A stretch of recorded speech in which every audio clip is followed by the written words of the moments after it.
Oui, donc ST Microelectronics, c'est une société qui emploie 46 000 personnes dans le monde. Nous avons 10 800 employés en France. L'année dernière, nous avons réalisé un chiffre mondial de 10,2 milliards de dollars. Et nous concevons, développons et fabriquons des composants électroniques qui vont principalement dans le domaine de l'automobile, avec les voitures électriques, les voitures hybrides rechargeables, dans le domaine des objets connectés, de l'industrie 4.0, mais également dans tous les périphériques pour les smartphones. Nous avons aussi un engagement assez fort au niveau de la recherche et du développement. Nous dépensons 15% de notre chiffre d'affaires dans ce domaine. Et pour la France, sur les 10 800 personnes que j'ai citées, il y en a environ 3 000 qui sont en recherche et développement et 6 000 qui sont en production parce que nous avons parmi les 11 sites mondiaux de production du groupe, 4 qui sont situés en France, un à Crolles qui est près de Grenoble, un à Rousset qui est près d'Aix-en-Provence, un à Tours et un à Rennes.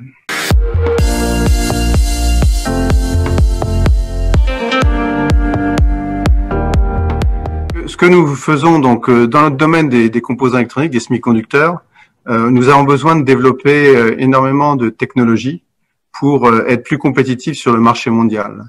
Donc pour nous, c'est essentiel de développer ces produits, ces technologies, ces produits, se rapprocher des clients, des nouvelles applications. Et ce que nous développons aujourd'hui, en fait, c'est ce que vous allez voir compte tenu des temps de cycle de développement sur le marché dans 2 ans, 3 ans, voire plus.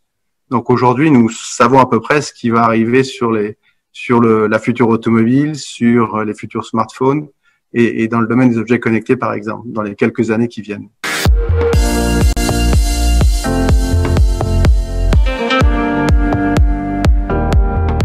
C'est un point important parce que Grenoble est un écosystème où se sont développées beaucoup les nouvelles technologies.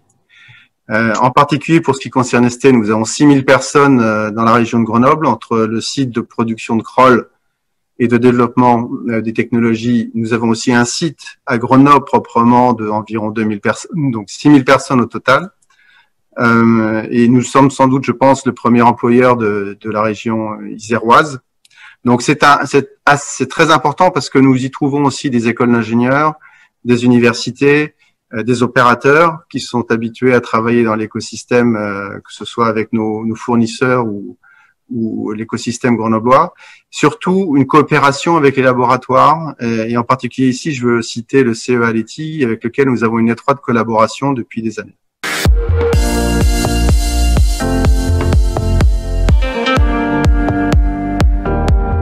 C'est essentiel. C'est essentiel parce que dans le domaine des composants, la complexité est tellement forte que vous ne pouvez pas tout faire tout seul. Donc, vous avez besoin absolument de coopérer en amont et en aval de la chaîne de valeur. Et c'est ce que nous trouvons sur la région grenobloise, sur cet écosystème, autour du CEA Leti, mais il y a d'autres aspects, il y a Minalogic, il y a tous les écosystèmes et les partenaires que nous avons autour. Et y compris au niveau des fournisseurs pour la partie production. Donc, c'est important d'avoir aussi, à proximité du site de production, les stocks de nos fournisseurs, par exemple.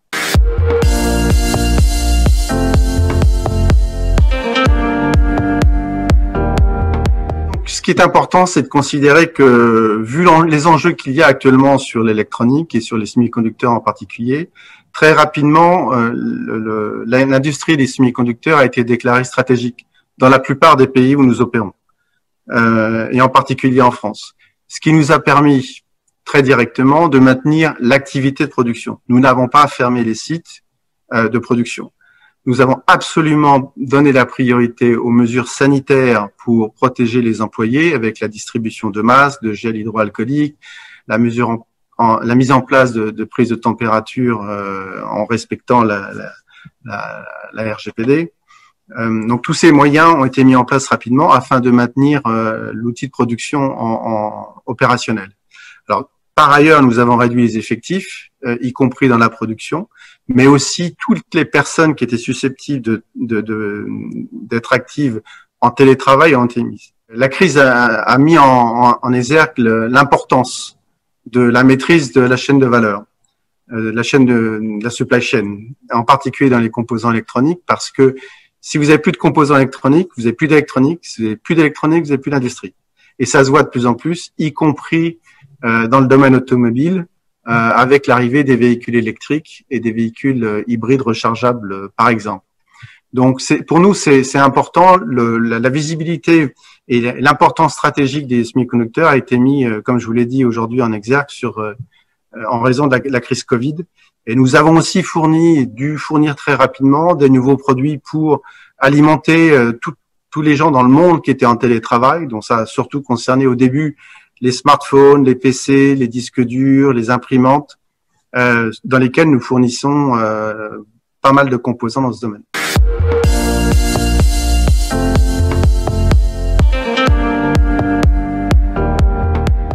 Comme vous le savez, nous avons un programme qui s'appelle Nano 2022 qui a été lancé en 2018 avec la signature d'un accord avec le ministre Bruno Le Maire.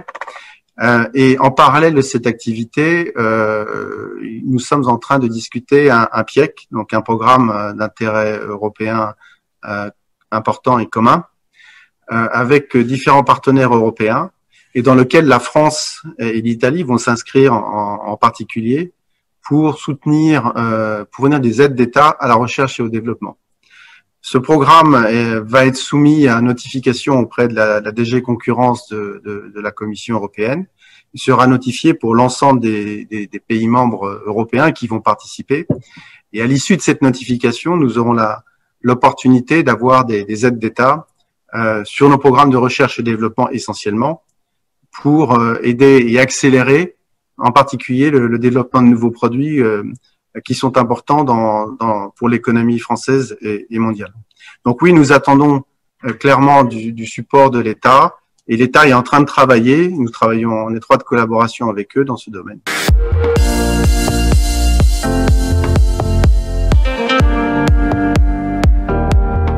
Ce qui est important, c'est de pouvoir financer le développement d'innovation. Moi, je pense que sur ces sujets, c'est unanime. C'est non seulement vrai au niveau français, européen, mais également au niveau mondial. Nous devons aussi pousser d'autant plus la recherche académique vers l'industrie. Je pense que c'est un axe qui me semble important, et renforcer les coopérations dans l'écosystème français et européen, en particulier entre les industriels comme les fabricants de semi-conducteurs, mais aussi les filières aval de l'industrie française. Tout ceci doit concilier la souveraineté que nous pouvons avoir en France pour maintenir et gérer la fabrication de composants électroniques sur notre territoire national.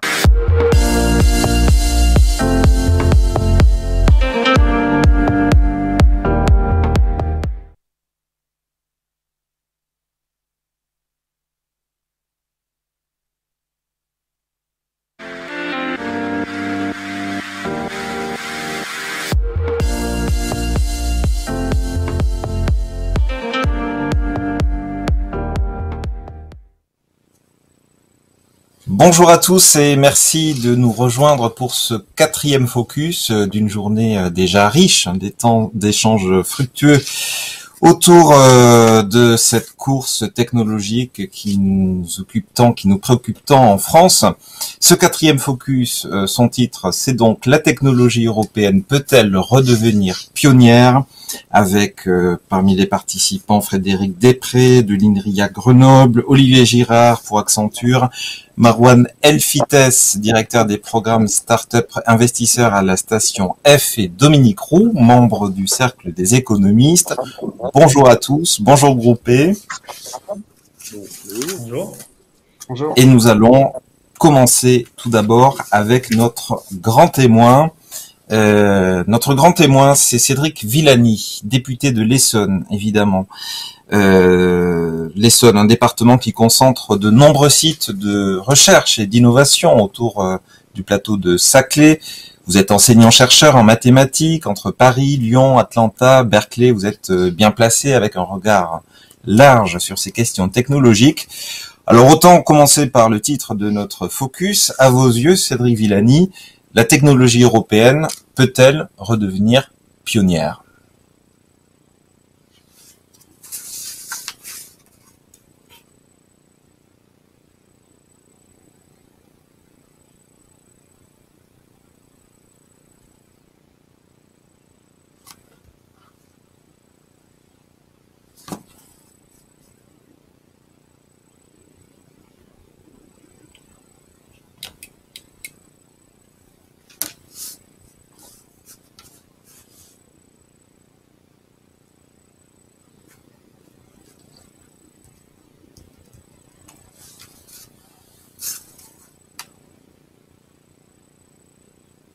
Monsieur Villani, votre micro n'est pas ouvert. Je crois qu'il y a un problème de son, effectivement.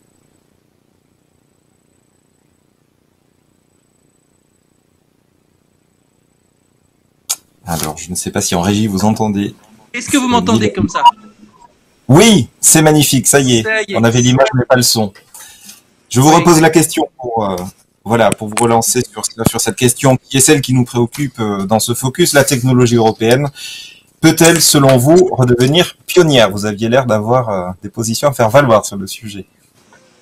La réponse est oui, mais bon sang que ce sera dur. Alors attention, il faut bien s'entendre. En premier, on a en tête dans notre imaginaire collectif, dans notre conscience, dans notre culture, cette période d'au moins 3 siècles, du début du XVIIe siècle au début du XXe siècle, où l'Europe a été le leader incontesté sur les sciences et technologies, où toutes les innovations, toutes les grandes révolutions sont venues de l'Europe, et puis où les choses ont changé, où la Première Guerre mondiale, la Seconde Guerre mondiale, plus encore, ont été des grands points de bascule, avec la montée de l'Amérique, plus tard les grands mouvements de désindustrialisation de l'Europe, l'arrivée de l'Asie dans le jeu, la montée de la science sur d'autres continents, et une situation aujourd'hui où l'Europe a clairement perdu sa position hégémonique. Il n'empêche, on est, et en particulier pour les secteurs de pointe, un bilan bien plus nuancé que ce qu'on pense et ce qu'on croit couramment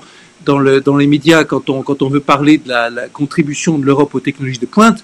Prenons l'intelligence artificielle, sujet ô combien cher et important aux députés du plateau de Saclay que je suis, mais aussi aux députés qui a remis un rapport en la matière au gouvernement en 2018, sur l'intelligence artificielle, en matière de recherche fondamentale, de grands principes et même de chercheurs vedettes.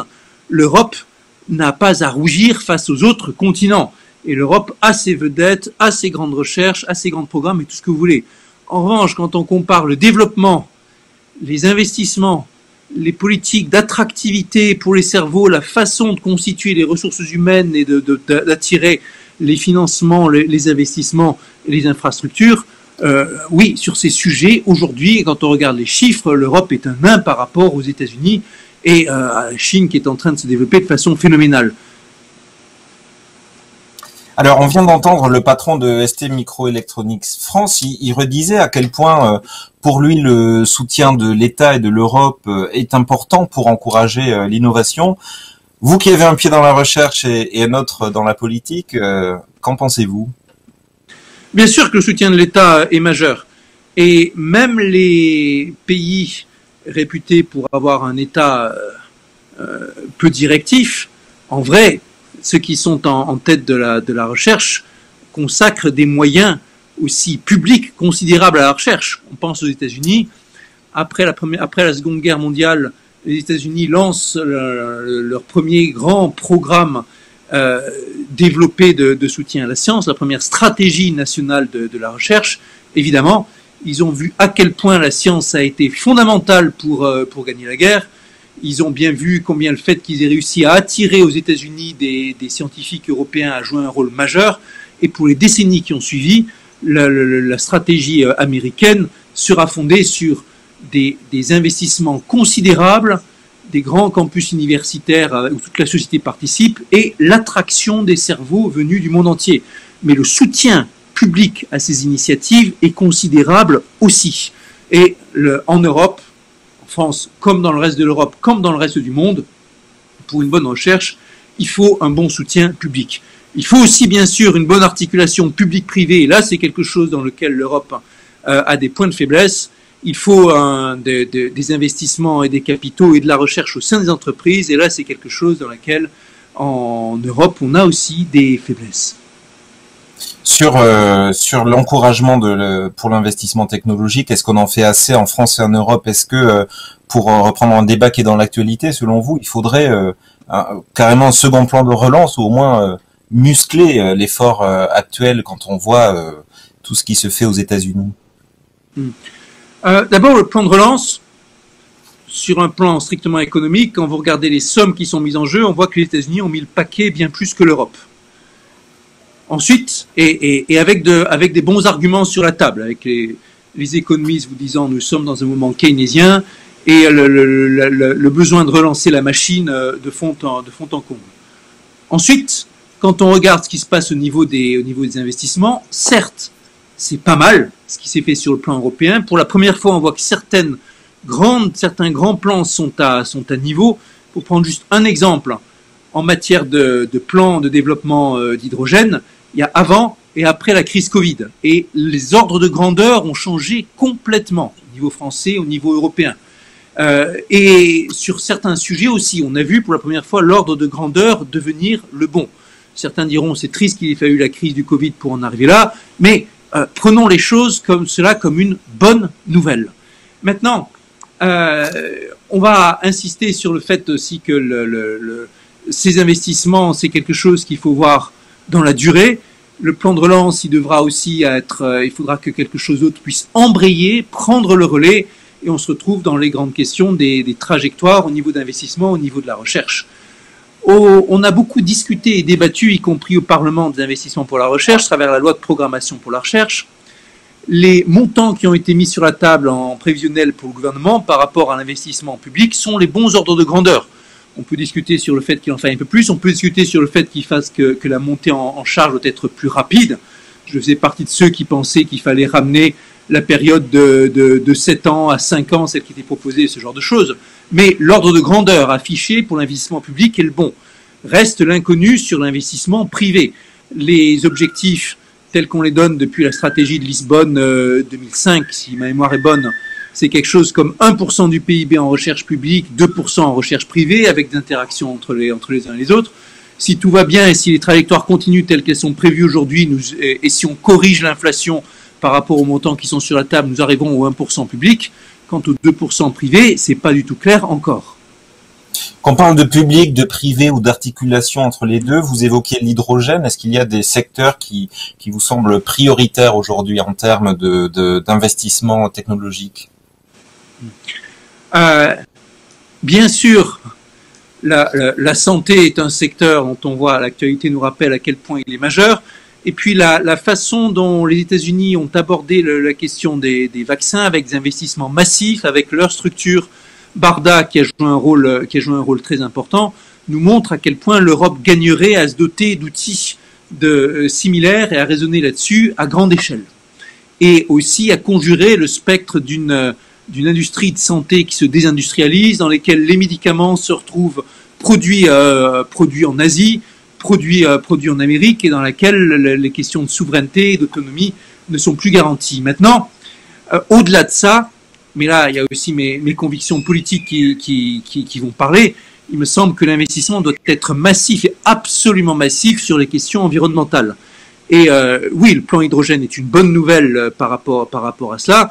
C'est juste un exemple parmi les grands investissements que nous devons mettre en œuvre. Par exemple, des investissements sur la décrue massive d'usage de pesticides à travers l'Europe et la recherche qui va avec sur la façon de se passer de ces pesticides.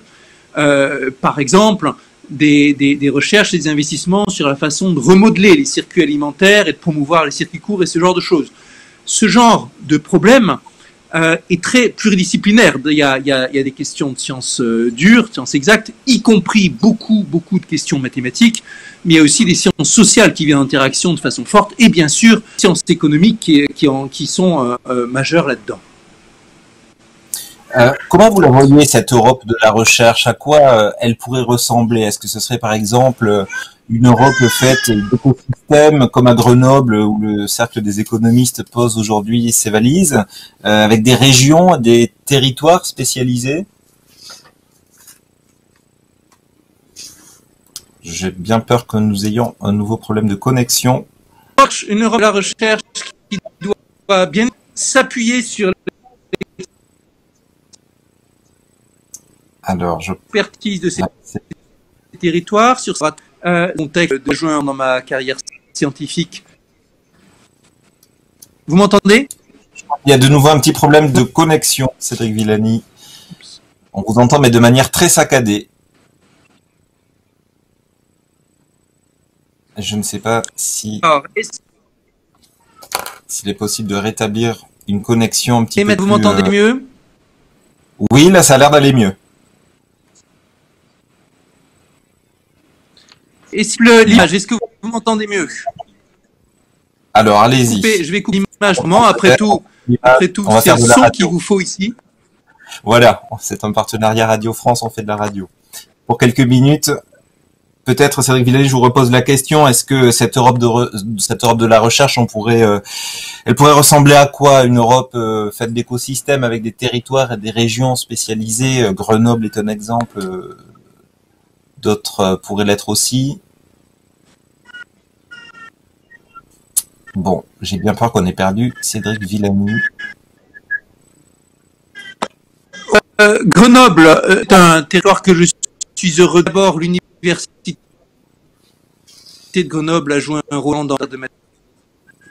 Bon, je crois que la liaison est trop mauvaise, Cédric Villani. On essaiera peut-être de vous rattraper tout à l'heure. Et en attendant, je pense qu'on va passer la parole directement à notre panel, mais évidemment, on reviendra vers vous dans la discussion après les exposés des uns et des autres. Je me tourne vers Frédéric Després, directeur du centre de recherche à l'INRIA Grenoble, justement. Bonjour à vous. Bonjour. Alors, vous êtes bien placé, vous, pour voir à quel point c'est une question importante parmi celles qu'évoquait Cédric Villani, ce lien public-privé entre la recherche et les industries. À quelles conditions, selon vous, pour rester dans notre thème du focus, à quelles conditions la recherche européenne peut-elle, selon vous, redevenir pionnière? Je pense que, une des questions, c'est de faire éclore des pépites. Et donc, à mon avis, pour faire éclore de telles pépites, il faut un écosystème de la tech assez fort, avec de la formation. Donc, évidemment, on a les universités, les écoles, une recherche de haut niveau qui assume une part technologique, parce que c'est pertinent, bien sûr, une capacité à, bien sûr, financer, créer des startups, et puis aussi des entreprises innovantes qui peuvent nouer des partenariats au sein de cet écosystème. Évidemment, c'est pas linéaire, c'est pas un jardin à la française, et donc on a parfois peine à voir ça et ou le comprendre en France. Dans nos domaines, principalement du numérique, on a une recherche qui couvre large, tout est mêlé avec des approches plutôt théoriques, des approches appliquées, et une recherche qui génère de la technologie comme des logiciels. Et donc pour être efficace, en général, il faut être capable de reconnaître et de valoriser cette diversité, à la fois théorique et appliquée, et c'est pas toujours facile dans ce monde académique. Donc c'est quelque chose qu'on essaye de défendre à l'INRIA depuis 50 ans, mais c'est évidemment un combat permanent, parce qu'on aime en France mettre un peu les chercheurs dans des petites cases, les théoriciens d'un côté, les appliqués de l'autre. Et je pense que ce qui est important, c'est de se focaliser sur les résultats. Qu'est-ce qu'on a comme impact, comme recherche. Ça a été abordé ce matin par Furazo. Je pense que c'est important que les docteurs rentrent dans les entreprises. On a la chance d'avoir dans l'université, dans les instituts de recherche, des chercheuses et des chercheurs à la pointe de leur discipline, qui sont formés en 3 ans, alors que dans certains pays, c'est jusqu'à 7 ans. Et on entend parfois que les ingénieurs doivent faire plus de R&D, mais je pense que c'est important que les entreprises embauchent des chercheurs déjà formés à ce type de travaux. Donc on constate, on parle d'appels des grandes entreprises américaines qui posent des ponts d'or pour nos chercheuses et nos chercheurs. Donc moi j'étais moi-même approché plusieurs fois par des cabinets de recrutement pour des entreprises étrangères, jamais pour des sociétés françaises. On peut se poser la question pourquoi. C'est important pour notre souveraineté, je pense, notamment numérique. Donc je pense que c'est important que les entreprises françaises aient des stratégies similaires. La bataille des talents est un nerf de la guerre important.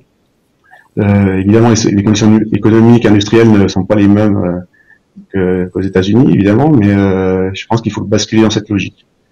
C'est aussi une logique partenariale. On s'est donné à l'INRIA comme objectif d'avoir d'ici 2-3 ans 10% de nos équipes communes avec des entreprises françaises. Donc c'est plus que des collaborations ou des transferts stratégiques, c'est vraiment de mettre ensemble des chercheurs, des ingénieurs avec un but technologique commun, et puis permettre d'avoir des productions de résultats à la fois scientifiques et technologiques importants. Donc c'est quelque chose qu'on a mis en place dans le contrat d'objectifs et de performance. On a déjà une équipe déjà créée avec Naval Group, et il y en a d'autres qui sont en cours de réflexion et de création. Je pense qu'on peut noter que ce partenariat public-privé fonctionne. Un des exemples les plus récents, c'est l'application Tous Anti-Covid, qui a été développée avec un pilotage d'INRIA, mais avec aussi un consortium public-privé avec un appui de la Direction générale de la santé. Et on a pu avoir une réponse souveraine à un problème précis, avec un respect de la vie privée. Donc on sait être réactif et être efficace en peu de semaines. Un élément aussi important, je pense, c'est la confiance des grands groupes dans les startups. J'ai moi-même participé à la création d'une startup qui s'appelait Sysfera, en tant que cofondateur, conseiller scientifique. C'est vrai qu'on avait une base technologique sérieuse, validée, et parfois on a eu des réticences de grands groupes qui nous disaient que notre société était trop jeune, qu'il y avait peu d'avenir, que c'était très risqué par rapport à d'autres groupes de taille plus importante. Et c'est clairement pas le cas d'expérience, hein, avec avoir discuté avec des chercheurs aux États-Unis, il y a une confiance un peu plus facile. Donc c'est ce que je parle en termes de logique d'écosystème que j'ai évoqué au début de mes propos. Je pense que c'est aussi important de parler de soutien dynamique au long terme de la recherche, des projets qui sont pas forcément identifiés avec un impact à court terme. Je pense que c'est vraiment très important si on veut avoir une politique avec un impact économique et d'innovation important. Donc évidemment, il y a eu le plan de relance qui a mis pas mal de moyens dans des domaines comme le quantique, la cybersécurité, l'IA. Et on a aussi des pépites scientifiques en France, des chercheurs au meilleur niveau mondial. Si vous voulez, un bon exemple, c'est la leçon inaugurale de Frédéric Magnier au Collège de France la semaine dernière, qui était vraiment très intéressante. Et on voyait le niveau de ce chercheur, nos succès à l'ERC par exemple. Et il y a d'autres sujets, je pense, qui vont avoir un développement important dans un futur proche. Je pense par exemple à la question de l'énergie et de sa consommation, qui a évidemment l'impact du numérique sur la consommation énergétique. La santé numérique, ça a été mentionné juste avant. Et aussi un autre sujet qui n'a pas été encore évoqué, c'est les infrastructures de type Edge, donc le futur des clouds. Et je pense que la France a la capacité à la fois technologique, scientifique, de rivaliser avec le reste du monde et avoir des couches systèmes souveraines et ouvertes pour ce type de plateforme. C'est vraiment un sujet vraiment important pour l'Europe. Et je pense que là, en France et en particulier en Europe, on a la capacité d'avoir de tels résultats. Donc, est-ce qu'on peut rivaliser avec les géants de la tech aux USA ailleurs? Est-ce qu'on aura un jour une pépite comme les géants de la tech aux États-Unis et en France ou en Europe? C'est bien difficile à dire. Je pense qu'on a les qualités pour le faire, pour l'avoir dans un futur assez proche si on s'en donne les moyens. Et donc, je pense qu'il faut avoir cet écosystème recherche publique, privée et confiance entre les différents acteurs et qui permettrait d'avoir ce type de pépite en France. Parfait, on vous a bien compris effectivement, puisqu'on parle d'Europe et d'écosystème, on me dit qu'on a retrouvé une liaison avec Cédric Villani, pas en image mais en son a priori, et donc je vais vous reposer la question qui était justement sur ces questions-là. Cette Europe de la recherche, à quoi elle pourrait ressembler selon vous, une Europe faite d'écosystèmes comme ici à Grenoble? Oui, effectivement, puisque la connexion informatique a été défaillante, la connexion téléphonique nous permettra de passer. Je vous remercie. Allez-y. Oui. D'une part, oui, une Europe qui s'appuie sur les territoires. Je profite de l'occasion pour saluer le territoire de Grenoble. D'abord, l'université de Grenoble a joué un rôle important à une époque dans mon parcours de mathématicien.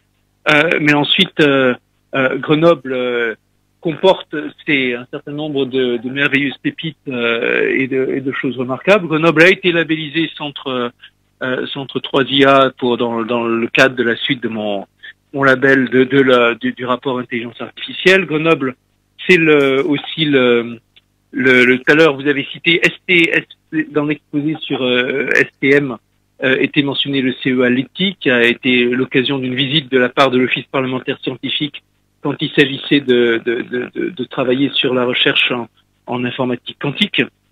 Et oui, en premier, l'Europe de la recherche doit s'appuyer sur ses territoires, ses écosystèmes, ses campus et ses forces vives. Maintenant, l'Europe de la recherche doit aussi être une Europe qui continue à monter en compétences dans ses organes dirigeants. De ce point de vue-là, la montée en compétences a commencé, c'est clair. Ce qu'on entend comme discours technique à la Commission, à la DG Connect et au Parlement européen, c'est bien plus pointu que ce qu'on entendait il y a quelques années. Le conseil scientifique, j'ai fait partie du premier conseil scientifique de la Commission européenne, ça a été mis en place il y a quelques années. C'est vous dire à quel point l'Europe est une construction encore neuve. Le premier conseil scientifique fonctionnait d'ailleurs extrêmement mal. Le second fonctionnait bien mieux, j'étais aussi, mais n'a jamais été reçu une seule fois par le président Juncker. C'est vous dire le chemin à parcourir avant que les institutions soient bien tout à niveau. Une Europe de la recherche est aussi une Europe qui aura des agences et des structures tels que le European Research Council, bien à niveau avec des outils et du financement. À ce sujet, le financement européen de la recherche, quand je dis européen, je veux dire celui qui est voté par le Parlement européen, il est juste pas au niveau, et pas de la faute du Parlement européen. Les propositions, le jeu des États membres a été complètement en retrait sur les enjeux de recherche, en particulier de façon honteuse. Une partie de l'argent du plan de relance a été pris dans les crédits de la recherche. Et tant qu'on n'aura pas des budgets de la recherche européens qui sont à niveau, on pourra pas avoir l'Europe qui tire son épingle du jeu aussi bien qu'on le voudrait. L'Europe, ce sera aussi bien sûr une Europe de réseau. Je vous rappelle que c'est quand l'Europe arrive à organiser ses réseaux qu'elle est le plus forte. On connaît le succès d'Erasmus. On a besoin de multiplier les actions de ce type et de multiplier les outils, les réseaux entre pôles techniques, universitaires, les échanges. L'université de Saclay, comme beaucoup d'autres universités européennes, a des programmes de partenariat et d'échanges systématiques. C'est quelque chose qui est à bien beaucoup développé en matière de recherche en intelligence artificielle.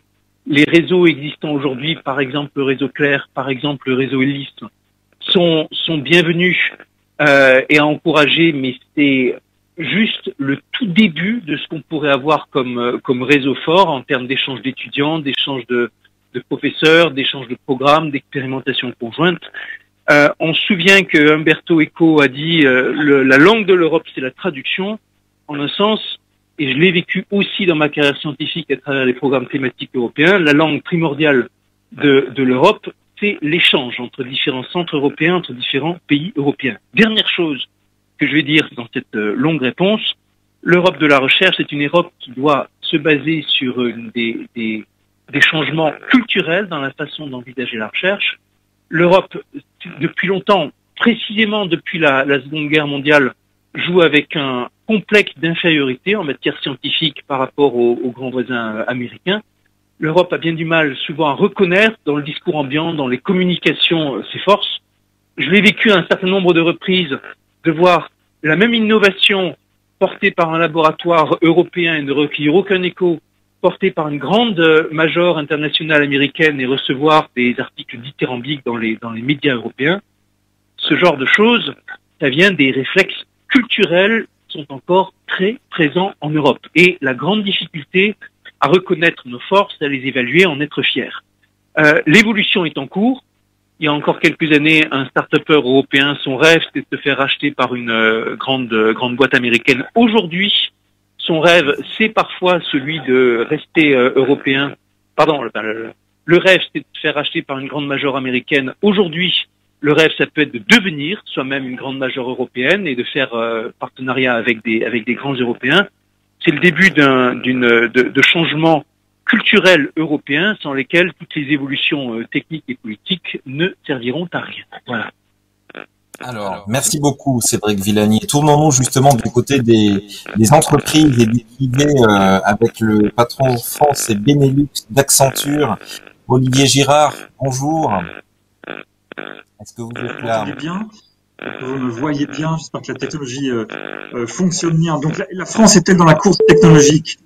J'ai regardé cette question. Voilà. J'ai regardé cette question de. Merci. J'ai regardé cette question sous trois angles. D'abord, je pense effectivement, beaucoup l'ont dit avant moi, on doit parler de France et d'Europe et pas de France seulement ou d'Europe seulement, mais bien de France et d'Europe. Et au risque de paraphraser Monsieur Villani, si je prends l'exemple de l'intelligence artificielle, la Chine et les États-Unis possèdent des avantages naturels très importants sur ces domaines-là. Ils ont des budgets publics illimités, ils ont une concentration des acteurs pour réfléchir, mettre ça en œuvre qui est très aidante. Ils ont accès à des datas parce qu'ils sont assis sur des continents. Vous savez, la data, c'est la première source pour améliorer la qualité des algorithmes.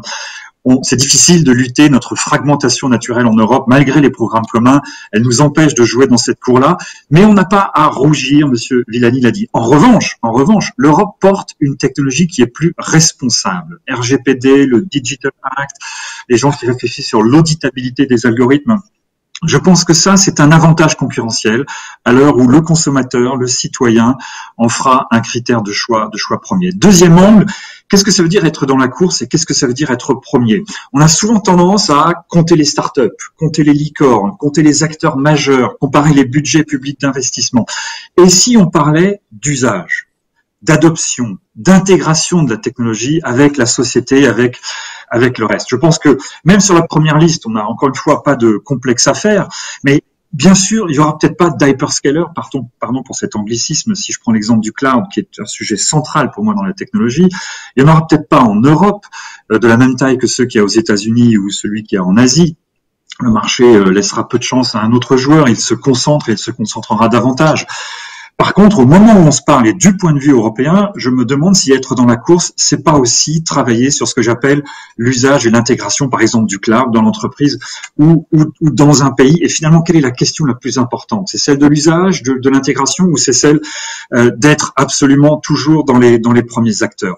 De mon point de vue ou du point de vue des entreprises, cette course au cloud et à la cybersécurité, d'ailleurs, je fais un lien entre les deux, est absolument fondamentale. Et là, c'est la vitesse qui compte le plus. Il y avait un très bon éditorial dans les Échos ce week-end du gouverneur de la Banque de France qui utilisait les lois de la physique pour dire que c'était pas toujours le poids qui comptait dans l'énergie cinétique, c'était évidemment la vitesse. C'est pas la taille d'un plan de relance à partir du moment où elle a un certain niveau qui compte, mais c'est bien plus son bon usage rapidement. Je rejoins d'ailleurs le commentaire de Monsieur Villani sur 5 ans au lieu de 7. De la même manière, est-ce qu'on ne pourrait pas mesurer la rotation des entreprises françaises ou européennes vers le cloud, vers la cybersécurité, vers l'usage de la data? Je n'opposerai pas, par exemple, cloud de confiance et course au cloud. Quelle partie de nos données ou de notre traitement doivent être protégées? Et la question est complètement légitime. 10, 20, 30%, les choses sont à l'étude, les solutions arrivent, les travaux sont en cours, mais ça ne doit pas faire prendre de retard pour le reste. Le cloud est une révolution profonde, très profonde, la plus importante depuis très longtemps, dans la manière de faire de l'informatique et donc du business. La révolution digitale nous a appris que ces deux choses-là étaient complètement indissociables. Donc pour moi, le cloud est un facteur d'accélération de l'innovation elle-même et de sa mise à l'échelle. Donc être dans la course, c'est aussi être dans les usages, dans l'adoption et dans l'intégration de ces technologies. Dernier angle. Qu'est-ce qu'on veut dire par technologie ici? On aurait peut-être pu commencer par ça. Je voudrais commencer par un premier point qui a été aussi dit par l'interlocuteur précédent. Je pense que la technologie est de nature anthropique. Nous n'en sommes qu'au début. On l'a vu rentrer dans les parcours clients depuis une dizaine d'années sous l'influence de la Californie, devenir un canal, donner accès à ce qu'on appelle l'économie de plateforme. Dans les 10 prochaines années, elle va rentrer dans les produits, dans l'usine elle-même, avec la 5G autrement. Et on voit bien que cette nature anthropique de la technologie, elle pose la question de cette double intégration avec la société, nous, les hommes, les femmes, et avec, je dirais, ce que j'appelle la convergence des technologies ou la convergence des sciences. Il y a un exemple que j'aime beaucoup pour illustrer ce que j'appelle la convergence des sciences des technologies avec le fil rouge. C'est un exemple qui me vient du CNES, donc on est là, je trouve, de façon intéressante entre le public et le privé pour être dans la continuité de beaucoup de choses qui ont été dites. On sait aujourd'hui lancer des microsatellites, on sait le faire, on sait les déployer, c'est une merveilleuse prouesse scientifique. Ces microsatellites savent faire des observations météorologiques sur des zones plus resserrées de la Terre et sur des échelles de temps plus courtes. Si on croise ces données-là avec, par exemple, des données sur l'existence de larves de moustiques qui portent la malaria dans la même zone, on sait prévoir des catastrophes humanitaires très localisées à un horizon de temps assez modeste. Ça, c'est un cas d'usage extraordinaire. Et je trouve que de temps en temps, il y a un tropisme sur le hard. Effectivement, c'est important d'avoir des lanceurs et d'avoir des microsatellites, et l'Europe est un joueur majeur dans le domaine des microsatellites, mais le cas d'usage lui-même est aussi source d'une valeur exceptionnelle. Si je parle de l'autre intégration, celle de l'intégration de la technologie avec la société, le meilleur exemple qu'on vit tous d'ailleurs en ce moment, c'est le télétravail. Le télétravail dans les mœurs, c'est un merveilleux exemple de la technologie qui peut apporter des bénéfices sur 3 plans. Il y a peu d'exemples de cette nature-là. Il y a le bien-être. Par exemple, nous, chez Accenture, on a un accord télétravail depuis 10 ans. On l'a jamais fait pour des questions de productivité il y a 10 ans. On l'avait fait parce qu'on voulait redonner 2 heures ou 3 heures par jour à nos collaborateurs pour leur temps personnel. Il y a un impact écologique évident et il y a un impact productivité. On l'a découvert, ça, bien plus récemment. Là aussi, on n'a pas à rougir. La France et l'Europe ont largement réussi l'examen, ce que j'appelle l'examen du télétravail imposé, dont on fête l'anniversaire en ce moment. Il s'agit maintenant de réussir l'examen du télétravail organisé, mais je suis sûr qu'on va y arriver. Donc voilà, pour répondre à la question, je pense, oui, la France et l'Europe ont des atouts considérables et sont dans la course parce que, premièrement, ils sont porteurs d'une tech plus responsable, plus humaine, plus respectueuse des valeurs. Et c'est un élément différenciant, ça n'est pas qu'un élément de valeur, c'est un élément qui peut être différenciant et qu'il sera. Deuxièmement, bien sûr qu'il faut qu'on soit performant intrinsèquement, mais je pense qu'on devrait parler davantage d'usage, de cas d'usage, d'adoption et d'intégration de la technologie. Voilà. Parfait, merci beaucoup Olivier Girard. On a aussi parlé d'écosystème tout à l'heure avec Cédric Villani et avec Thierry Tingot de ST Microelectronics. Ça tombe bien, Marwan Elfites, bonjour, vous représentez la station F, où vous êtes directeur des programmes Startup et des relations avec les investisseurs. Ce dernier sujet d'ailleurs étant décisif, on s'en rend compte au fil des interventions. En quoi, selon vous, cette logique d'écosystème, de cluster, si on peut encore employer ce mot qui résonne autrement dans l'actualité, en quoi cette logique-là est un accélérateur du point de vue technologique? C'est fondamental et c'est ce qu'on effectivement on veut faire depuis le premier jour avec Station F. Station F, on est un campus, donc on a voulu mélanger pas mal d'acteurs concernés par l'entrepreneuriat. Donc effectivement, jusque-là, l'écosystème en France et même en Europe était assez fragmenté. Les entrepreneurs étaient dans un coin, les fonds d'investissement dans un autre. Comment on faisait pour collaborer et créer des ponts entre ces différents liens? Donc, pour expliquer par exemple comment on fonctionne, Station F, ce sont des programmes d'accompagnement start-up, il y en a près d'une trentaine, portés par des grands groupes, portés par des structures indépendantes, portés par des écoles, portés par nous aussi, Station F en direct, on gère aussi nos programmes d'accompagnement. On a aussi des fonds d'investissement, on a aussi des bureaux de mentorat avec des grands acteurs américains ou français comme OVH, comme Google ou Amazon qui sont aussi présents. Et donc, et la partie publique, on a aussi l'État, la French Tech, qui a un emplacement à Station F, tout simplement pour qu'ils puissent être en relation en permanence avec les entrepreneurs, leurs besoins. Et ce sont les entrepreneurs finalement qui les accueillent dans leur bureau, ça change un peu la relation. Et lorsque vous mélangez différents acteurs au même endroit, il se crée pas mal de choses. On reproche pas mal de choses à l'écosystème européen, notamment son manque de discussion entre des startups et des grands groupes. On parle d'acquisitions souvent qui se font par des grands groupes étrangers. Donc c'est important d'avoir des relations commerciales, de collaboration au sein d'un même endroit. Et c'est ce qu'on propose du coup avec le campus. Donc cette notion d'écosystème est fondamentale parce que vous allez avoir des entrepreneurs qui vont rencontrer d'autres. Vous allez avoir des startups de différents niveaux de maturité qui vont pouvoir s'influencer. Et si vous prenez Station F par exemple, on a à peu près 1000 startups, un peu plus, de différents niveaux de développement sur différentes thématiques. Et elles se rencontrent, elles échangent. Les investisseurs de l'une vont peut-être devenir les investisseurs de l'autre, ainsi que les clients. C'est quelque chose de très très très important. Et donc je pense que c'est l'une des prochaines étapes de l'écosystème européen, c'est de créer encore plus de ponts entre les différents marchés, entre les différents fonds d'investissement, entre les différents bureaux start-up aussi finalement sur le continent. Et puis après pour rebondir un peu sur certains sujets qui ont été cités tout à l'heure, on présentait un peu finalement l'écosystème européen comme assez finalement dans sa bulle par rapport à d'autres écosystèmes. Alors effectivement, si on remet les choses dans leur contexte, l'écosystème startup en 2020 en Europe, c'est 41 milliards de levées de fonds. C'est colossal, il y a une super croissance. Par rapport aux États-Unis, c'est 140 milliards sur juste le marché américain. Donc la somme des levées de fonds des startups. Donc il y a forcément un gap, mais présenté comme ça, c'est présenter une partie finalement du paysage startup. Il y a beaucoup de relations entre les écosystèmes. Il y a beaucoup de startups nées en France qui sont restées en France, mais se sont aussi développées aux États-Unis. Je pensais à des Algolia, je pensais à des Docker, je pensais à des Front, par exemple. Donc il y a une vraie connexion entre différents mondes. Il y a aussi beaucoup de fonds d'investissement américains, les grandes références du marché de la Silicon Valley, qui investissent de plus en plus en Europe. Vous prenez un fonds comme Benchmark, par exemple, la moitié de ces investissements, donc c'est un des plus gros fonds de la vallée, dans leur portefeuille, il va y avoir un Uber, un Twitter, Instagram, Facebook, enfin juste pour citer quelques noms que tout le monde connaît, ils regardent aujourd'hui l'écosystème européen, la moitié de leurs investissements se font en Europe. Donc, on est toujours dans la course pour répondre à la thématique du jour, d'un point de vue startup. Hein. La startup, c'est une partie de l'enjeu technologique, mais les fonds américains, notamment les plus gros fonds de la planète, investissent de plus en plus dans les startups européennes, investissent de plus en plus dans les startups françaises. Les dernières, notamment, on peut penser à Sorar, par exemple, une pépite française dans le domaine du NFT, qu'on pourra détailler si vous voulez, mais en tout cas qui attire des investisseurs américains, Accel Partners ou Benchmark notamment.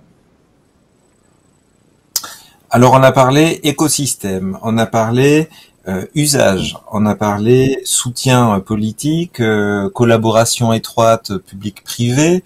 Je vais me tourner vers Dominique Roux du Cercle des économistes, justement, vraiment spécialisé par ailleurs sur les secteurs télécom, régulation, nouveaux médias. Dominique, on les connaît, les clés de l'innovation technologique. Depuis tout à l'heure, au fil des interventions, on se rend compte qu'on balaye toutes ces notions. Mais vous qui êtes économiste et même praticien de l'économie, qu'est-ce qui coince à vos yeux en Europe? Dans quelle direction il faudrait aller selon vous? Alors je suis un petit peu pessimiste, moi, plus que les intervenants précédents. Face à des Chinois et des Américains, il faut dire leur nom, des Asiatiques et des Américains, l'Europe a pris, je pense, un sérieux retard. Je me souviens de l'époque où je m'occupais de régulation à l'ART. On avait Nokia, on avait Ericsson, on avait Alcatel, on avait des groupes considérables qui aujourd'hui représentent de mots plus grand chose. Nous sommes, comme on dit, dans une société post-westphalienne, c'est-à-dire dans laquelle l'organisation mondiale est à présent fondée sur la montée en puissance des organisations internationales plutôt que sur les frontières et l'autorité des États souverains. Le Danemark a même envoyé un ambassadeur aujourd'hui près des GAFA dans la Silicon Valley. Donc ça prouve qu'on considère que ce qui se passe là-bas, c'est l'équivalent d'une souveraineté que nous n'avons peut-être plus ou pas. Alors il faut aujourd'hui, me semble-t-il, arrêter simplement d'être défensif. Il faut passer à l'offensive et en particulier redonner des espaces à la concurrence, par exemple. Et nous avons devant nous des entreprises qui ont un comportement avec nous, avec l'Europe, quasi colonial. C'est des entreprises post-coloniales qui paient leurs impôts comme ils veulent, ils font ce qu'ils veulent, et quand il y a un problème, ils décident si l'information est bonne ou pas bonne. Ce n'est pas normal. Le bel exemple que vous avez donné tout à l'heure, c'est pour moi, c'est ST Microélectronique, qui est quand même une des plus grandes entreprises du monde, franco-italienne. Il faut le rappeler. Ce sont des Français et des Italiens qui font fonctionner cette société de 40 000 personnes réparties sur le monde. Alors, il y a 4 domaines d'action pour moi. Il y a l'exception. Il y a l'exception, c'est-à-dire qu'il faut actionner le levier de la commande qu'ont les Américains et les Chinois en modifiant les procédures d'achat du style SBA, c'est-à-dire Small Business Act, en modifiant peut-être dans certains cas les procédures d'achat public pour assouplir les règles du moins-disant. C'est toujours le moins-disant, le moins-disant. Mais il faut aussi un peu protéger nos propres industries. Deuxièmement, c'est l'excellence. L'excellence, c'est-à-dire que il ne s'agit pas de courir après le passé, c'est de prendre les technologies de demain. Notre ami Villani a parlé de l'hydrogène, par exemple. C'est extrêmement important demain, l'hydrogène. Et là, l'Europe, et la France en particulier, l'informatique quantique, par exemple. Oublions un petit peu de rattraper le passé, allons plutôt vers l'avenir. Autre élément, me semble-t-il, c'est l'écosystème, en s'appuyant sur des pays qui pèsent. On n'a plus l'Angleterre dans l'Europe aujourd'hui, mais on a l'Allemagne et la France. C'est quand même 2 pays énormes qui peuvent apporter quelque chose de tout à fait important. Et enfin, et ça c'est mon domaine aussi de base, c'est l'éducation, bien sûr, et la recherche, et l'éducation au sens large du terme, à tous les niveaux, aussi bien universitaire, j'allais dire formation initiale, scolaire, et puis formation continue. Il n'y a pas professeurs pratiquement dans les lycées, dans les collèges, qui sont des professeurs d'informatique. Je ne sais même plus si maintenant ils ont enfin créé le CAPES d'informatique. On va toujours chercher un ami qui travaille dans une entreprise d'informatique. Est-ce que tu peux donner quelques cours au lycée? Alors les profs ont peur parce que les étudiants de 14 ans ou 15 ans, ils en savent plus qu'eux en informatique. Alors évidemment, c'est un peu gênant de perdre son autorité devant un petit gamin de 14 ans qui sait mieux utiliser l'informatique que vous. Mais j'avais dit ça au ministère de l'Éducation, il m'avait répondu, si on fait un CAPES ou une agrégation d'informatique, il y a des agrégations de tout, hein, de l'histoire de l'art, de tout ce que vous voulez. Il m'a dit, c'est des entreprises qui vont nous les piquer. Peut-être, mais tant mieux si c'est des entreprises qui les piquent. Et puis, je voudrais aussi saluer la station F, parce que il faut quand même le rappeler, j'ai été moi-même administrateur à une époque d'Iliade, donc je connais bien le groupe, c'est quand même le plus grand campus de start-up du monde. Nous avons ça chez nous, et il faut maintenant attaquer.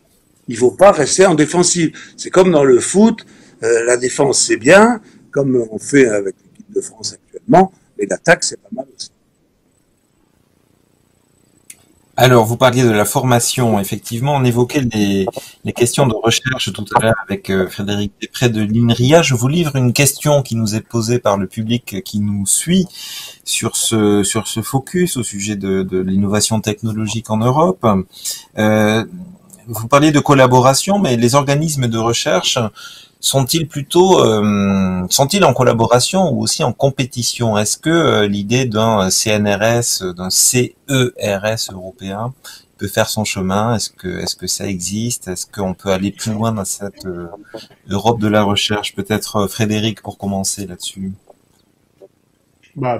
C'est une question politique importante, hein, mais je pense que les collaborations européennes existent.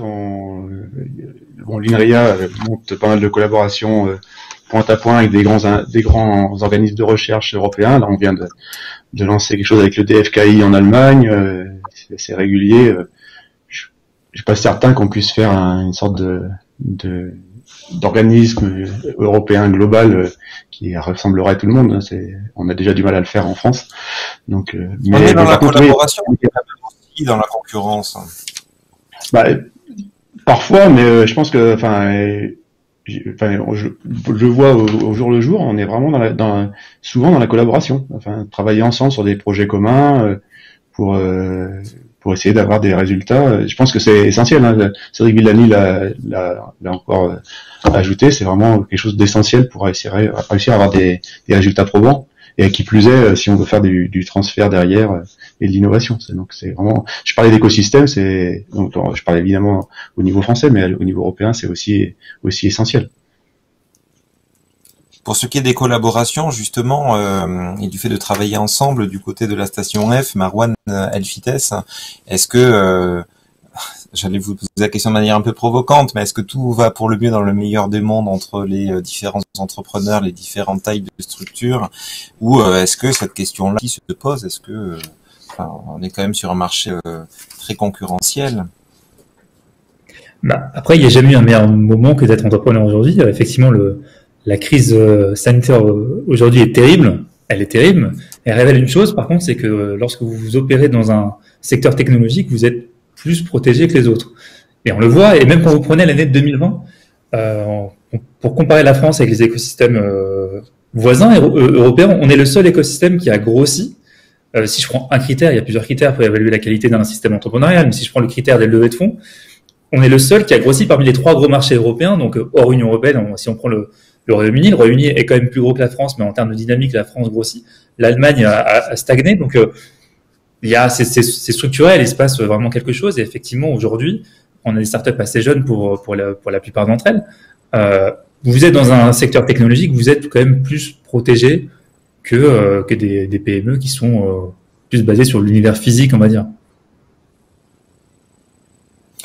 Est-ce que l'un ou l'autre des panélistes d'ailleurs souhaite réagir sur ces questions? Oui, peut-être. Oui. Olivier Girard. Merci, voilà, si vous m'entendez à nouveau. Moi, je trouve qu'il y a un mot qu'a dit Monsieur Tingo de ST Microelectronics au début dans la vidéo. Il dit, on ne peut plus rien faire tout seul aujourd'hui.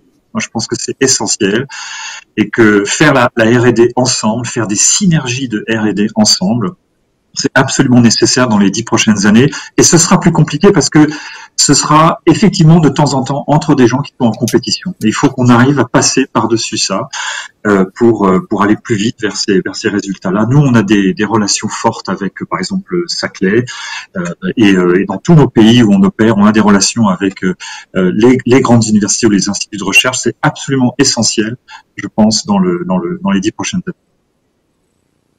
Dominique Roux, je crois avoir vu aussi que vous souhaitiez réagir sur cette question. Un mot sur la formation dans un domaine que je connais un petit peu par hasard, c'est la santé. Aujourd'hui, avec le numérique, la santé, avec la Covid et le numérique est devenu quelque chose d'extrêmement important. Mais est-ce qu'un médecin qu'on forme aujourd'hui connaît quelque chose au numérique? Non, il n'a aucun cours dans le domaine. D'ailleurs, ceux qui inventent les vaccins aujourd'hui, ce ne sont pas des médecins, ce sont des ingénieurs. Comme Pasteur, qui était lui-même, avait fait Normal Sup, et il n'avait pas fait de médecine. Donc, il faut que dans médecine aussi, qui est un domaine extrêmement important, qu'on forme aussi les étudiants, les futurs médecins, les futurs soignants à ces nouvelles technologies, et ils sont un peu en déshérence aujourd'hui. C'est un problème. Dominique, on a du mal à vous entendre. Il faudrait peut-être que vous rapprochiez un petit peu de votre micro. Je m'en rapproche. Voilà. Le son est loin. Je me rapproche. Et je dis donc, pour la médecine, il faut former ces médecins parce qu'ils vont avoir à utiliser ces nouvelles technologies et c'est extrêmement important. Et la France peut avoir un rôle majeur dans ce domaine-là. Deuxième aspect, il faudrait que les entreprises acceptent plus facilement de prendre, comme l'a dit le directeur de l'INRIA, des docteurs. C'est pas des méchants forcément les docteurs. Hein. C'est des étudiants intelligents qui ont fait des études sérieuses. Il y a un petit réflexe vis-à-vis du docteur en disant il n'a qu'à continuer de la recherche à l'université ou faire de l'enseignement. Non, il peut aussi travailler dans des entreprises. Et ils sont, ce qui n'est pas le cas à l'étranger. À l'étranger, quand on est docteur, on est valorisé. En France, je maintiens, peut-être un peu, j'exagère un peu, que la notion de docteur est un peu adhérée avec un réflexe pas forcément positif. La recherche, c'est pour l'université ou c'est pour l'enseignement. Donc il faut les mettre dans le privé, il faut les mettre dans les entreprises. Ça me semble très important. Olivier Girard pour Accenture, vous qui parliez d'usage tout à l'heure. On a une question sur la data et le cloud. Est-ce que selon vous, on pourra enfin compter sur notre cloud souverain européen bientôt? Il y a plein de gens qui y travaillent, donc il devrait y avoir des annonces et ça devrait sortir. Et je pense que c'est nécessaire. Je pense que c'est un sujet majeur et d'ailleurs que nos camarades allemands travaillent. C'est l'information que vous nous donnez. Non. Il y a des choses qui sortiront, je pense, dans les mois qui viennent. Je disais simplement, c'est un sujet dont on partage l'intérêt fort avec les Allemands. Donc, ça, c'est une certaine force, une initiative au niveau européen qui s'appelle Gaia, qui permet d'avancer sur ce sujet-là. Quand j'en parlais tout à l'heure, je voulais pas que ça serve de ralentisseur, en fait, qu'on aille très vite vers ce sujet-là. C'est un moteur de l'innovation énorme. Mais oui, les choses avancent. Mais ce que vous disiez sur les usages, ça pourrait être aussi, dans une Europe qui doute un peu d'elle-même, une manière aussi de convaincre les opinions publiques sur le caractère prioritaire des enjeux technologie. L'Europe de l'innovation, l'Europe de la technologie, il faut aussi la pousser, la mettre en avant. C'est un sujet d'adhésion. C'est absolument un de mes combats c'est important d'avoir évidemment une vision sur le hard, sur les acteurs, sur toutes ces choses-là, mais je pense qu'il faut qu'on ait autant d'énergie sur comment on utilise ça, comment on l'intègre ça, et avec quel cas d'usage on fait progresser les débats dans la société, l'efficacité, etc. Il y a au moins autant d'importance à ça qu'au reste. Et de temps en temps, je trouve qu'on a un peu un tropisme sur le reste, alors que mon exemple qui venait du CNES d'ailleurs, enfin il y en a d'autres, hein, mais c'est ça qu'on doit chercher. C'est ça que la jeunesse en particulier doit chercher tous les jours. Quels sont les nouveaux cas d'usage, parce que le potentiel qu'amène la technologie, qu'amène la combinaison des technologies est presque sans limite. Donc, comment est-ce qu'on fait là-dedans pour tirer le maximum de valeur, pour affronter les débats des prochaines années, en particulier le débat écologique, mais les débats humanitaires, les débats de santé dont on peut parler, c'est ça la nouvelle frontière. Marwan Elfites, des structures comme la station F peuvent y aider? Ah bah oui, il y a deux choses qui ressortaient pas mal. Le sujet de collaboration, il faut que notamment les grands groupes considèrent aussi l'innovation comme étant extérieure à leur process parfois, et donc côtoient des startups. Je peux prendre différents exemples. On a par exemple le groupe Ubisoft qui est la station F qui porte un programme. Ubisoft, l'un des plus gros secteurs du jeu vidéo au niveau mondial. Le but même du programme, c'est de faire de la prospective. Donc ils vont travailler avec des startups qui sont sur des technologies connexes au monde du gaming, donc sur de la blockchain par exemple, sur du divertissement positif, pas que lié au monde du jeu vidéo, et ça leur permet d'enclencher certaines réflexions, certains mécanismes de collaboration avec des entités qu'ils n'auraient pas connues. Donc ça, c'est un exemple. Et puis sur l'autre domaine que précisait M. Roux, sur la partie recherche, les docteurs, on a des programmes qui poussent les chercheurs à devenir entrepreneurs. Donc notamment un programme qui s'appelle Entrepreneur First, qui va chercher des doctorants, et tout simplement les attire dans leur programme à Station F, les faire rencontrer des personnes qui ont plus un background business. Le match entre les deux va permettre de créer des super startups. On en a pas mal qui se créent au niveau de la biotech notamment, qui vient de cette rencontre finalement entre deux mondes. Donc on a de plus en plus de chercheurs qui deviennent aujourd'hui entrepreneurs. Et vous, Frédéric Després, du côté de l'INRIA, est-ce que vous enregistrez aussi cette plus grande capillarité entre le monde de la recherche et le monde de l'entreprise? Vous avez des chercheurs qui deviennent entrepreneurs, vous aussi? Bah, ça a été mon cas quand j'ai participé à la création d'une startup. Hein, c'est quelque chose qu'on encourage et puis qu'on valorise. Hein. Donc on en voit de plus en plus. Et puis ce qu'on essaye de faire, c'est d'avoir des moyens simples de passer dans l'entreprise et d'en revenir. Et donc d'inonder, et puis d'essaimer aussi dans l'entreprise. Donc c'est quelque chose. Ça fait partie de notre ADN, ça clairement. Donc, mais bon, ça, je pense que c'est essentiel. Donc, ça a été mentionné là, d'avoir des docteurs dans les entreprises, même pour une durée limitée. Hein, je pense que c'est vraiment important. Comment peut-on aller plus loin dans cette dynamique, selon vous?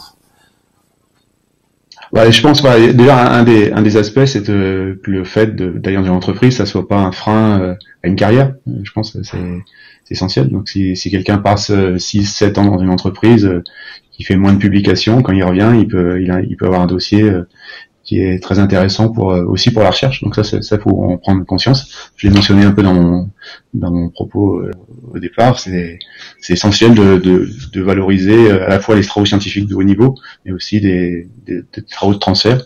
Donc le fait le fait de partir dans une entreprise, ça soit pas un frein, c'est un aspect essentiel, je pense. Est-ce qu'il y a une question pour les chercheurs d'attractivité en Europe? Est-ce qu'on est de ce point de vue-là aussi à la traîne? On l'a évoqué tout à l'heure avec Cédric Villani. Est-ce que, selon vous, je poserai peut-être aussi la question à Dominique Roux, il y a un sujet sur l'attractivité européenne entre les États-Unis et l'Asie, au sens plus large que la Chine, pour gagner aussi. Faut pas se voiler la face, l'aspect financier est important. Donc c'est clair que quand on voit les salaires qui peuvent être proposés ailleurs dans le monde, même à l'université, c'est clair que ça peut être un frein. Je pense que la force qu'on a d'avoir des chercheurs de qualité au top niveau mondial, ça attire des chercheurs. Nous, on le voit régulièrement dans nos concours de chargés de recherche ou de directeurs de recherche. On a des chercheurs étrangers qui viennent, qui pourraient avoir des salaires bien plus importants, mais le fait de venir dans une équipe qui est au top niveau mondial, ça leur donne un coup de boost pour leur carrière, quitte à aller plus tard dans une entreprise gagner plus d'argent, mais si c'est une de leurs motivations. Mais je pense que on a cette capacité à attirer les gens basés sur nos qualités scientifiques. Dominique Roux, selon vous aussi, cette question de l'attractivité du continent européen pour les chercheurs est primordiale? Et peut-être Évidemment, il y a le salaire. Le salaire n'est pas et sans commune mesure en Europe ou en particulier en France et avec des pays comme les États-Unis, voire même aujourd'hui avec les Chinois, parce que les Chinois donnent des salaires élevés.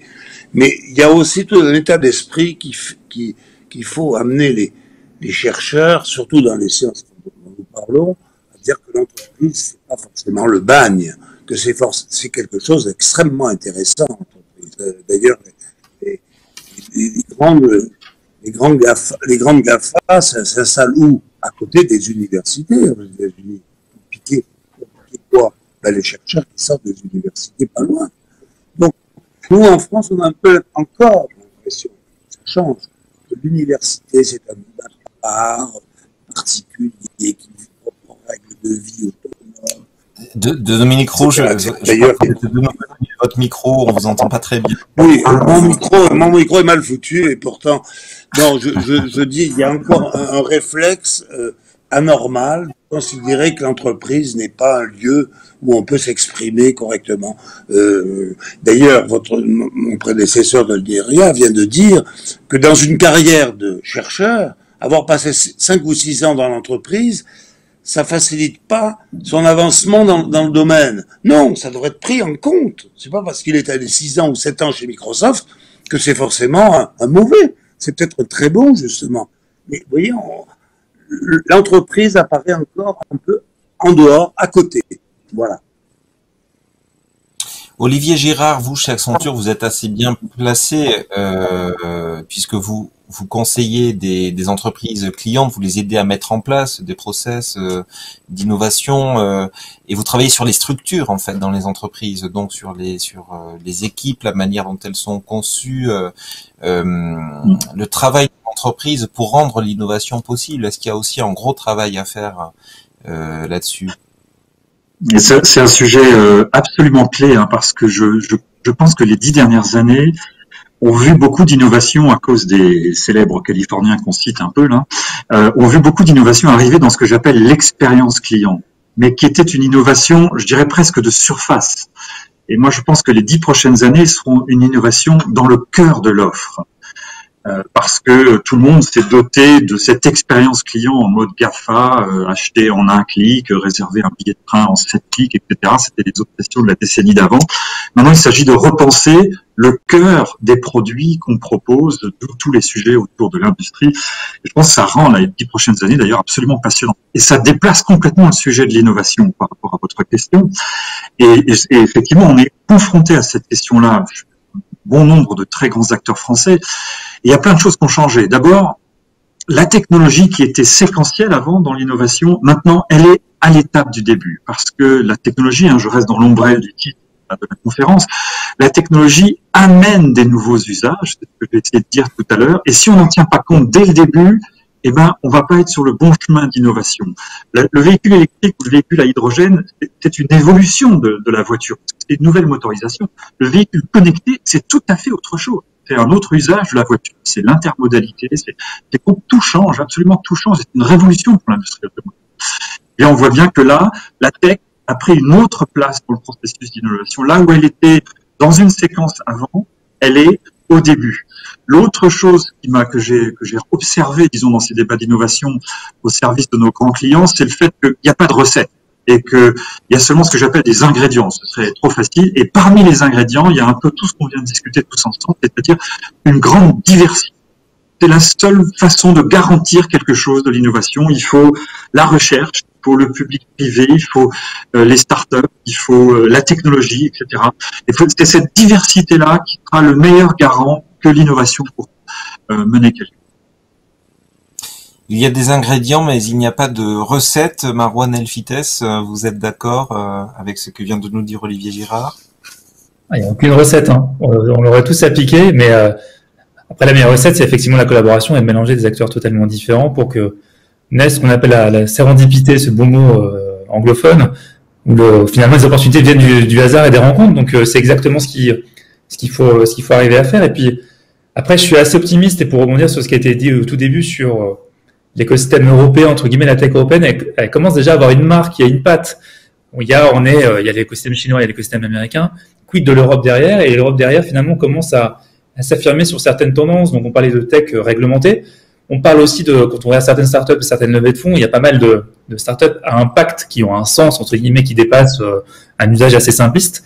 Et quand on regarde en France, l'année dernière, des grosses levées ou des licornes potentielles, même si c'est un mot à challenger, mais prendre les Insect, on va prendre les Back Market, les Alan, ce sont des startups qui portent quand même un certain message, qui commencent à montrer le chemin que peut prendre la tech européenne. Donc, on commence à avoir enfin, entre guillemets, un visage continental qui permet d'être différent finalement des écosystèmes russo-chinois, entre guillemets, et américains.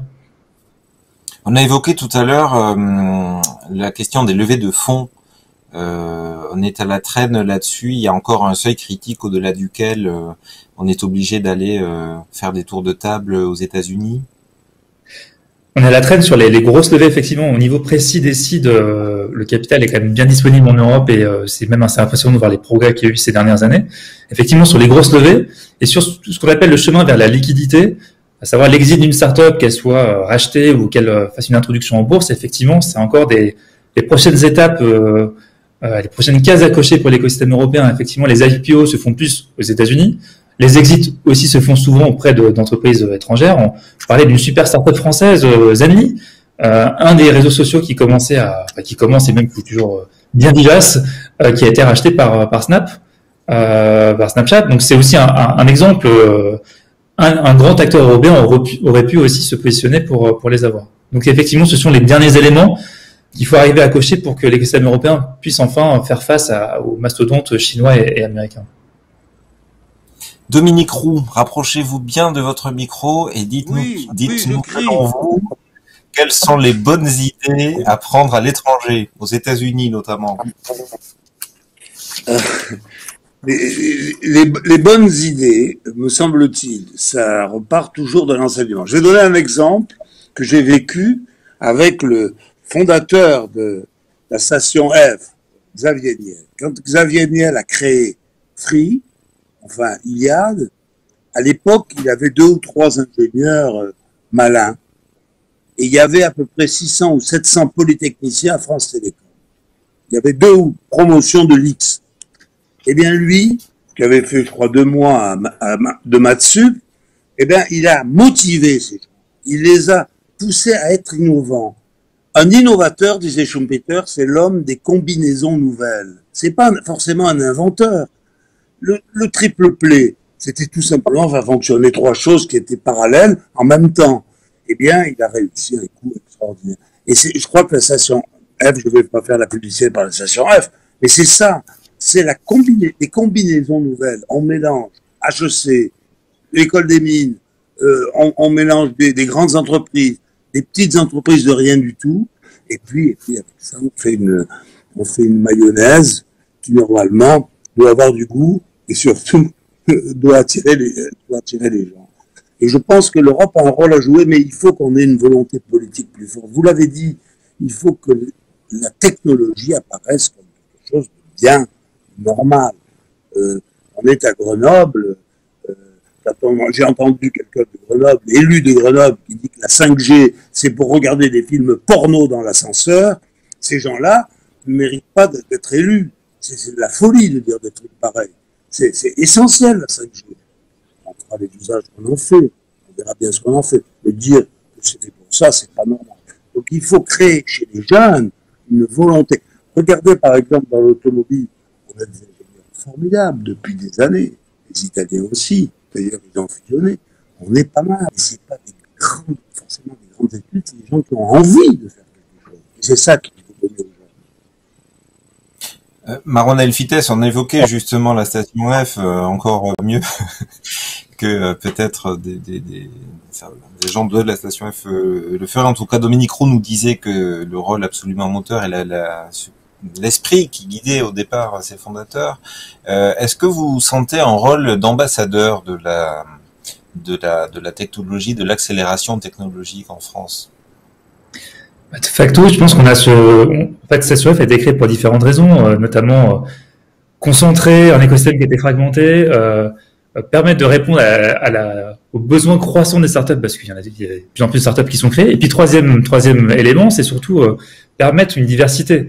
Et donc, à partir de ces trois objectifs qu'on a, c'est effectivement, on a ce rôle-là de mettre en avant des rôles modèles différents. On a ce rôle-là d'expliquer notamment le rôle du numérique ou de l'entrepreneuriat, au-delà de la vision parfois caricaturale de la Startup Nation telle qu'elle est employée par certains qui ne connaissent pas forcément les tenants, les aboutissants du monde entrepreneurial.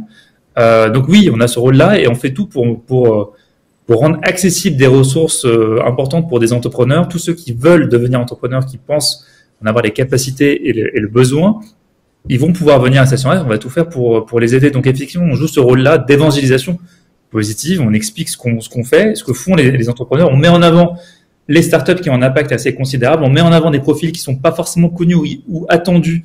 Lorsqu'on parle de startups, on va mettre en avant des chercheurs, on va mettre en avant des femmes, on n'en parle pas assez, mais il y a trop peu de femmes qui entreprennent, on va mettre en avant des entrepreneurs qui ne sortent pas forcément du monde des grandes écoles. Donc oui, on joue ce rôle-là à fond, et on fera tout pour à chaque fois expliquer ce qu'est la Startup Nation d'un point de vue positif.